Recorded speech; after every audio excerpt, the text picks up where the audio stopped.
حضرت عمر فاروق رضی اللہ تعالی عنہ کے سنہری اقوال کا جو ہم نے سلسلہ شروع کیا ہے، آج آپ کے سامنے حضرت عمر فاروق رضی اللہ تعالی عنہ کا فرمان نمبر 3 میں بیان کرنے لگا۔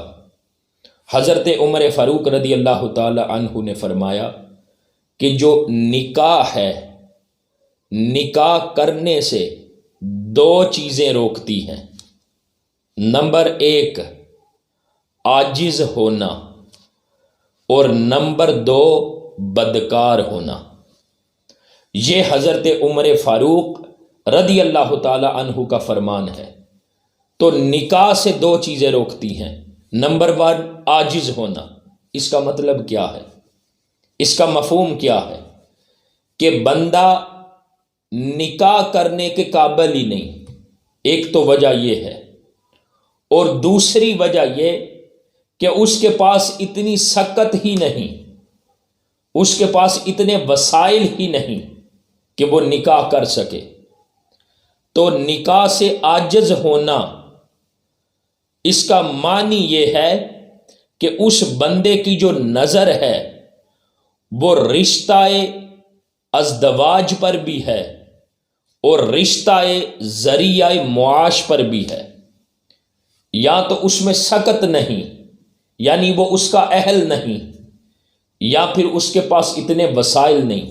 تو فرمایا ایک چیز یہ عاجز ہونا نکاح سے روکتی ہے، اور دوسری چیز فرمایا بدکار ہونا، وہ بھی نکاح کرنے سے روکتا ہے۔ آپ دیکھ لیں کہ کتنے بڑے بڑے لوگ ہیں جو نکاح کی طرف نہیں آتے، جو بدکاری کی طرف تو آ جاتے ہیں، گناہ کا ارتکاب تو کر لیتے ہیں مگر نکاح نہیں کرتے۔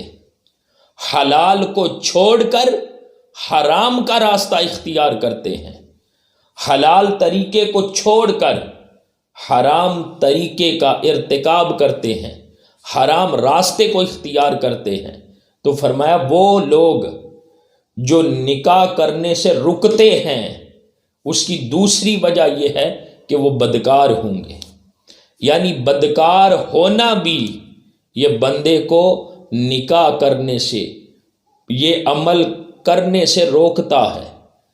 تو جتنے بڑے بڑے لوگ نظر آتے ہیں، ہاں کوئی بزنس مین ہے، ہاں کوئی سیاستدان ہے، کوئی بھی ہو، بیوروکریٹ ہے، وہ اگر نکاح نہیں کرتا تو اس کے اندر یہ چیز پائی جاتی ہوگی کہ وہ بدکار ہوگا۔ حضرت عمر فاروق رضی اللہ تعالیٰ عنہ کا یہ فرمان سنیں، اور آپ دیکھیں تو صحیح، آپ نے اس فرمان میں کیا کچھ بیان کر دیا ہے کہ نکاح سے 2 چیزیں روکتی ہیں، 1 عاجز ہونا اور نمبر 2 بدکار ہونا۔